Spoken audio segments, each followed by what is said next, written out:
Cool muscles, right there. The band. Hey, dude.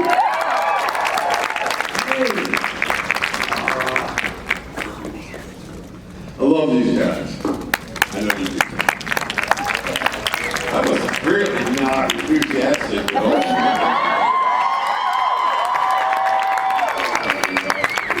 How we doing, Orlando? Now you're all trying to impress me. Appreciate it. Muscles deaf, so I can hardly hear, can't see, it's all fucking falling apart. Anybody want to talk about stuff? I know we got questions. Yeah, I know. Oh God. Just gonna stay on this side. A Coke can. Let's just jump into it, shall we? Because otherwise I'll just sit up here and talk about nothing, and I'd rather have specifics to talk nothing about. Let's just jump in. Yeah. Hey. Hi, Jeff. It's Tabitha. Look. You got it? You're wearing it? Look, I got my bracelet. Yay, I'm happy. Welcome back to Japan. Thank you, sir. I missed you. So I have loved you in everything, of course, but I'm a big boys fan. Oh, good. Right? Yeah. So of course, when you were about to go on, I was like freaking out. So I wanted to know. So two-part question. First one. What are some bloopers, I guess, or funny moments with you and the amazing Jensen? And then the second question I'll ask after, if that's okay. Bloopers with me and Jensen. Or just like your favorite moment, you know, you guys got to be together again. But I was never with Jensen on The Voice. All of my stuff was really with Carl, the butcher, Carl, who is equally, well, not quite equal, almost as fucking cool as Jensen. I love him. Wow, there's my mic. If you saw it, did you see it? No, I saw it, but I mean backstage, you know, you guys didn't hang out? Or? No, because Jensen only came in like at the last episode to lay in a, the glass coffee thing and open his eyes. I wasn't in that scene. I think I was just in the Homelander, right? So now, if I'm doing my math right, Jensen's coming back this year, and now will Joe Kessler come back this year, the character I played? Don't know. But I can tell you that I had a blast on that show, and I love Carl, who's very much like Jensen and I, Jared. I love him so much because it was kind of like what I imagine working with me must be like. In that you're real serious and you have fun when you're working, and then in between takes you're a complete idiot, and he's totally that guy. So I laughed a lot with him.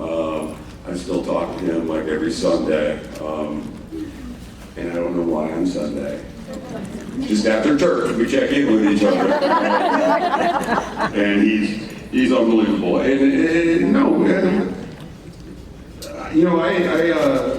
came in, so I was shooting Dead City. God bless you all. I was shooting Dead City for the first half of that boys season and couldn't get up to Toronto where they were shooting, and so they would just put my scenes aside. So I went up probably like 6 times and would shoot episode 1 one day, episode 6 one day. It kind of just depended on locations and different directors that had done the previous 5 or 6 episodes that I had missed, 5 episodes I think I had missed. And so I was playing catch up. They would just wait to finish those first 5 episodes until they would shoot, Jeff's stuff. But I had a blast. It's kind of like being with a lot of people, a lot of directors, a lot of the actors I've worked with before, obviously Kripke. So it was old home week for me. It was like being on Supernatural again in a lot of ways. But Jensen and I never crossed paths while I was shooting. I'm sad. I talked to him on Sundays too, so that's it. question I have, did you take the kids to go see Kaylee's new movie? If, Yeah. you know why I know that? Just off the top of my head, I'm not that good of a friend. I saw a trailer for it last night in the hotel. And it said, Ryan Reynolds and Kaylee Fleming, and I was like, oh, yay. So no, I didn't take my kids to see it. We did just watch Wild Robot. Anybody see that? I cried my ass off. I watched it with my daughter, and I was in tears like for half the movie, and George kept looking over at me, just going, just shrugging, like, what is wrong with you, father? She missed the sensitive gene with her dad. But that's like one of my new favorite movies, I think. So there you go. I'll catch up on the it of it all. Okay, thank you. Love you. Love you too. I don't even want to look this direction right now. Scarface. How's it going, big guy? It's going, man. How are you? I'm good. My question for you is, what's on your Mount Rushmore things that you haven't done that you would like to do?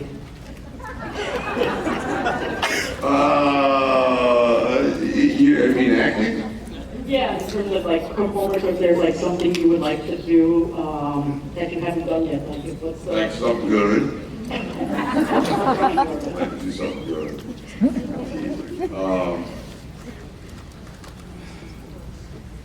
I've done it before. I'd like to do more westerns. Yes. I mean, if I had my way, I think that I would do a really great western. I would love to be directed by Clint Eastwood. Yeah. Are you talking about for him, because of him or me? It's borderline either way at this point. I might be getting too old to get out of fucking wars. Yeah, that's kind of always, when people ask me what I want to do if I had my way, it is to do a great western. It's my favorite genre. It's my favorite thing to film. Guys that don't talk a lot, their actions speak for them. I'm a big believer in that, especially after being Negan for so long. I appreciate it, but he talks a lot. It doesn't leave a lot of time for sleeping, because I'll be trying to figure out, like, what the fuck is this 3 pages of dialogue he's saying now? It's been very fun, but I would like to play a strong silent type for a minute. And then, like, shoot somebody between the eyes. So that's probably, look, and there's probably a lot of people I could think of, my Mount Rushmore of folks to work with. And there are. I've been really lucky with the people I've worked with, and I think it kind of has narrowed down as I've gotten older. And then you work with the same people kind of over and over again, and you realize that a lot of the dingbats that were in my business, they've been they're getting weeded out. We were talking about this morning. I can't believe that was today. It seems like 100 years ago. But a lot of the actors that it was okay to get away with being an asshole 20 years ago, and it's not so much anymore, which is nice. It's just me. I'm the last one.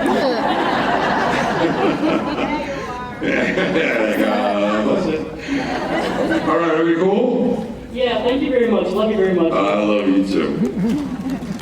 You don't have to wear that costume though. Well, I did say that, like, when I go to events with you, I'd wear it just for shits and giggles, and this is a shits and giggles moment. Well, it sure is. Oh no, she's dressed up like this cocaine right here. You can't see that? Oh my God. Oh, here.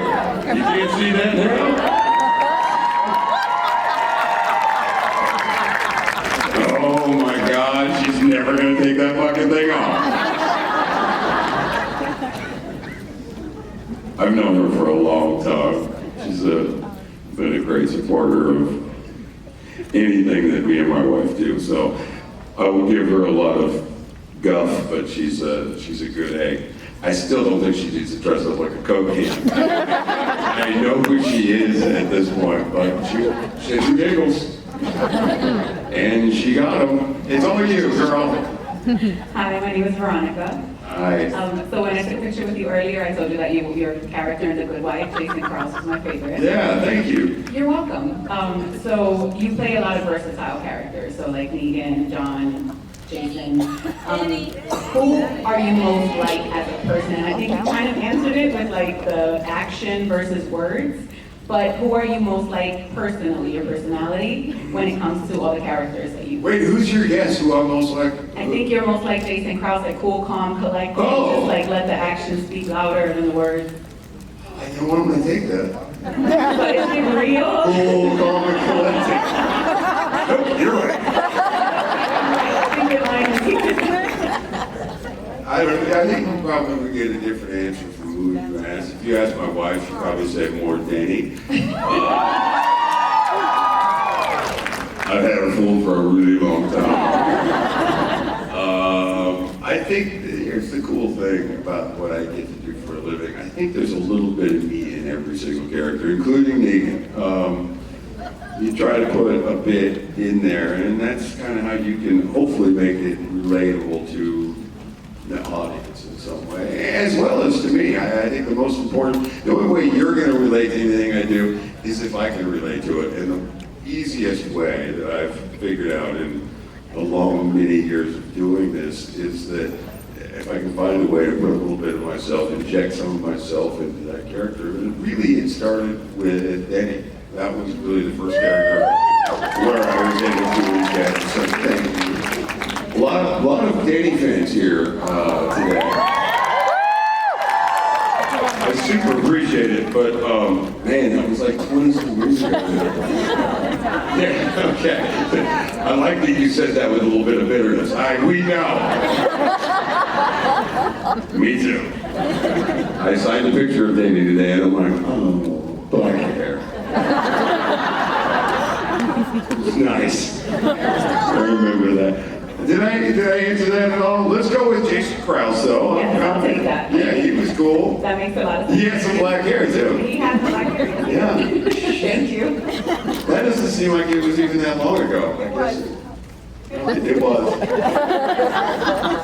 Some brutal audience members. Has it been a good weekend or a hard weekend? I'm going to say it's a good weekend then. Oh, you guys. I love you too. Is it just me, or is there some kind of angel of death back here? Right. Oh, you are alive. You haven't moved. Backlit. And I was like, is that a statue?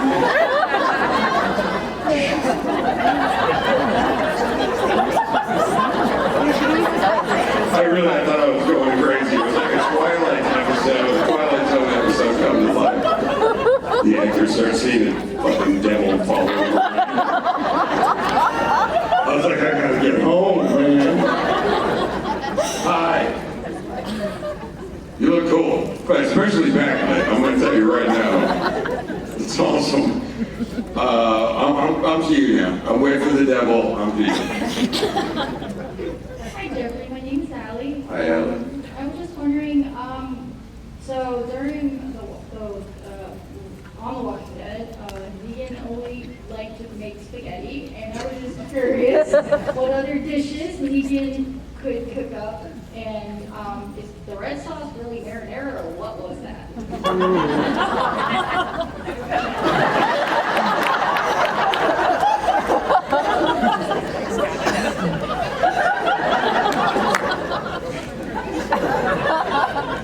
Oddly enough, you're not the first person that's asked this. It makes me wonder about you fans sometimes. Let's go with, it was a marinara. Because the grocery store was open and they had some nice Italian sausages. Negan can cook spaghetti because that's the one kind of meal that any man can make. Is you throw a bunch of stuff in a pan saucepan and some tomato sauce and put it over noodles, and it's good. And I'm not joking. Any man can make spaghetti and barbecue. Those are the two things that we good at. I make a mean spaghetti in real life.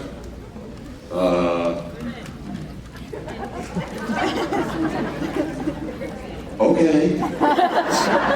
How do I prove it? I'm gonna step into that one. You want me to make spaghetti for all y'all? Yeah! Ain't a pan big enough.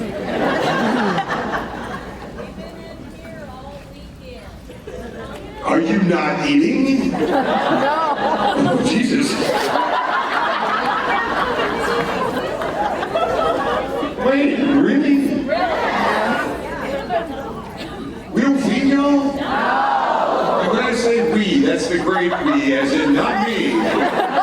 But those people are feeding you? And you're still here? Well, now whose fault is that? There's a lot of bad decision makers sitting here. You're in a hotel.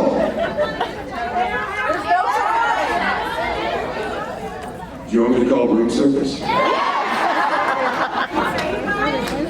I'll pay. I'm going to say, can I have 800 fortune cookies? They have a kitchen here. They might have a pan big enough to make some sauce. Y'all gotta eat. God dang. Although you can fast before Thanksgiving. Right? So we're getting our girlish figures looking good. We're gonna go home and knock out some turkeys and some stuff and the mashed potatoes.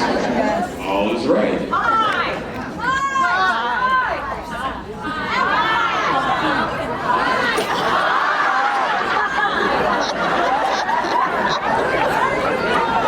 Y'all are aggressive as fuck. I didn't even say I was done. I was just going main course. I wasn't going to desserts. What kind of pie? Do we want a pumpkin pie? Banana pie? We're all so hungry. Boy, it's real obvious nobody's eating here in a while. I feel bad. What about if we got like a hot dog truck out back?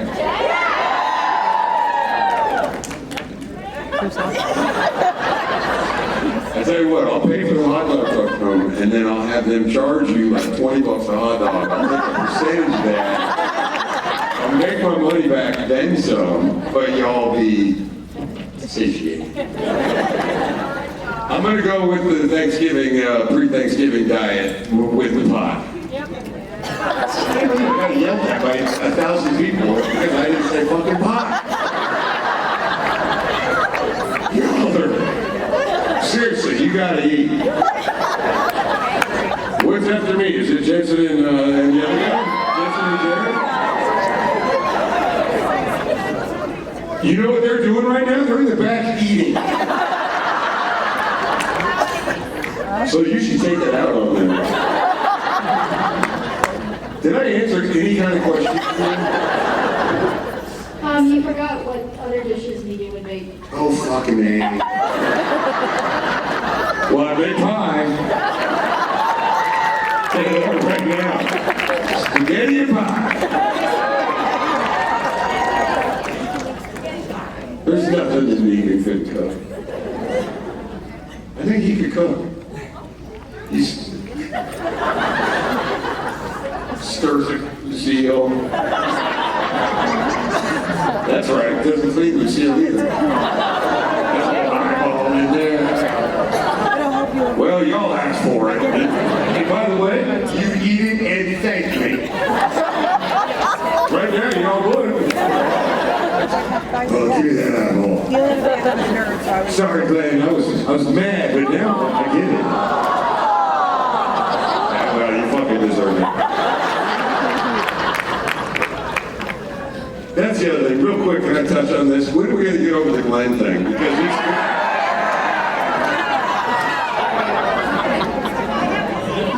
I totally walked into that, but I was really hoping for like a better answer. It's been like 10 years that he's been nominated for Oscars and Emmys and he's doing really well. You know what I mean? He's doing great. And him and I are friends. And by the way, just so y'all know, he died in the comic book, which the show followed if y'all were real fans. See what, Ed? Boom. And you're not mad at me, are you? Oh, fuck. All right, let's not talk about Glenn anymore, or spaghetti. We're done with this. Negan doesn't make nothing. Except for sweet love. I got nothing. I'm also tired and hungry.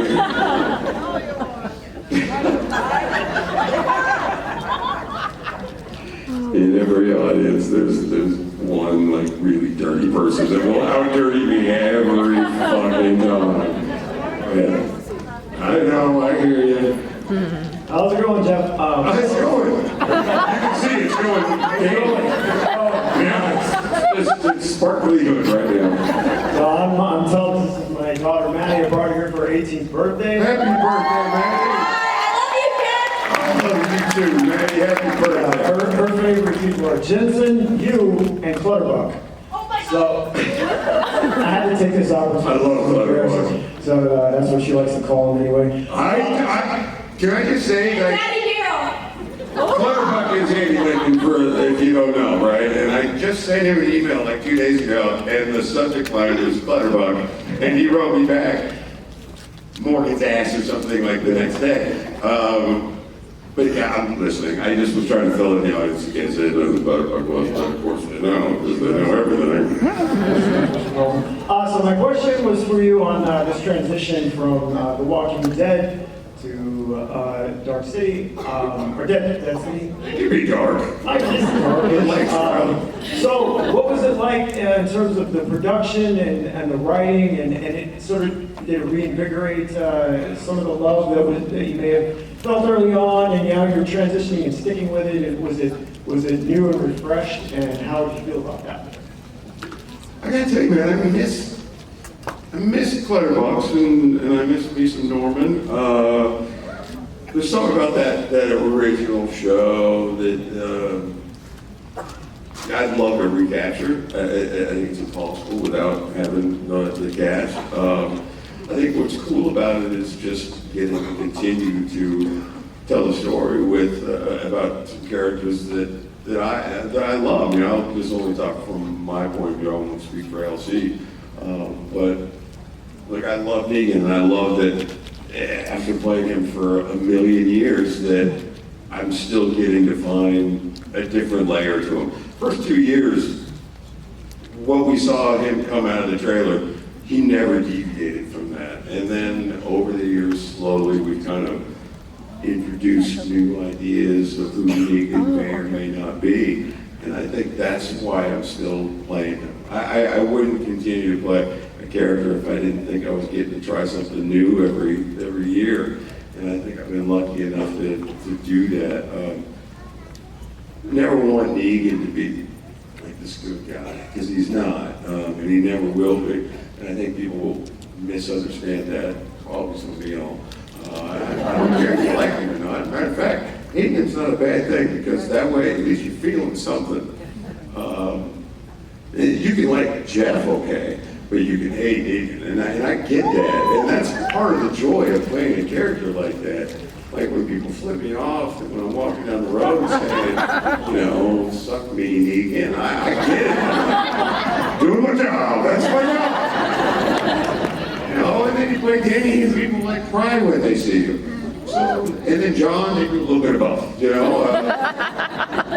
But that's what you want. And I think just getting to continue to play that and find new pieces of Negan and continue to tell a story. And I think what's fascinating about Dead City is you've got two characters that don't necessarily like each other. You know, Lauren hates, I shouldn't say Lauren, Maggie hates Negan, and for very good reason. Now, I think what's important also is finding some new stuff, because you can't just base a show on one character hating another, especially when they're relying on each other in a new world. And so that's been kind of interesting, finding that path. what would you do if you were Maggie? If you were Maggie and I killed your husband in front of you, it doesn't matter that it was 12, 14 years ago, because it was a long time ago. How would you be able to rely on that other person to get through this new world? And I think that's been kind of fun, and finding how that's working. So I'm still having fun. If I wasn't having fun, I wouldn't do it. Man, happy birthday! Thank you. You're a good dad. I like good dads. Hi, Jeffrey. Hi. My name is Anais, Hi. and I just wanted to ask you, also related to The Walking Dead, there was a TV show that changed my life. How did it change your life? I feel like it speaks a lot about the relationships with people, and I feel like even though it's a fictional situation, it gets very close emotionally to emotional scenes, right? Yeah, cool. So my question is actually related to that. Here's Negan. I think it's better the TV adaptation of it than the comic book, and I feel a lot of that goes from you and Miss Hillary as well. Miss Hillary. I call her Miss Hillary. And I was wondering, is that like the most emotional work you have done, or there has been something better than that? Most I mean, Denny and Izzy is a pretty emotional storyline. I think what's cool about he was Negan, and that's my favorite episode. Well, there's been a couple, but that's probably top 2 or 3. How about that? And part of it was I got to work with my wife, which was awesome. But it also showed the side of Negan that, you know, we'd never seen before. That I certainly never got to play, that the audience never got to see. And what made Negan become Negan, which I was, when I first got on the show, I remember talking to Scott Gimple, who was at that time, now he's in charge of the Walking Dead universe. At that time, he was the showrunner of the Walking Dead, and just saying, hey man, I would love, this is beyond the first year I just joined the show, I would love to do this Here's Negan story, because everybody really fucking hates me. Maybe they saw Here's Negan, understood why he became this guy in the midst of this apocalypse. I think it would do a lot in people not necessarily relating, because I don't know if you ever relate to someone that can do the things that he's done, but at least it tells a story, and it's not just this one-sided thing. Because what I've always thought in the apocalypse, even if we had started Walking Dead following Negan from day one, then he would probably be the hero of our tale. And someone like Rick, who could chew the neck out of somebody, maybe wouldn't be as loved as he is. But that's not the way it went. But everybody has done horrible things at this point. If you're still alive in the apocalypse, in this Walking Dead universe, you've done some horrible things. I think Negan just sort of flourished in it more. He found out that putting on a show, you know, I'm going to say this, and y'all can argue with me till y'all turn blue, and I do it all the time, I don't mind. You know, when everybody sneaks in and kills Negan's people before we even meet Negan, they kill like 50 people. Men, women, kids, doesn't matter, they kill them all, right? Negan's payback was to make an example and only kill one. But he was gonna put on a show, and that show was gonna be horrible. It was gonna be something that nobody ever forgets. If it's gonna be an eyeball popping out of something else, still only killing one. And that sets an example, and hopefully you fall in line. And that's not what happened, because then you don't have a bad guy, and someone's got a new bad guy. But that was always, to me,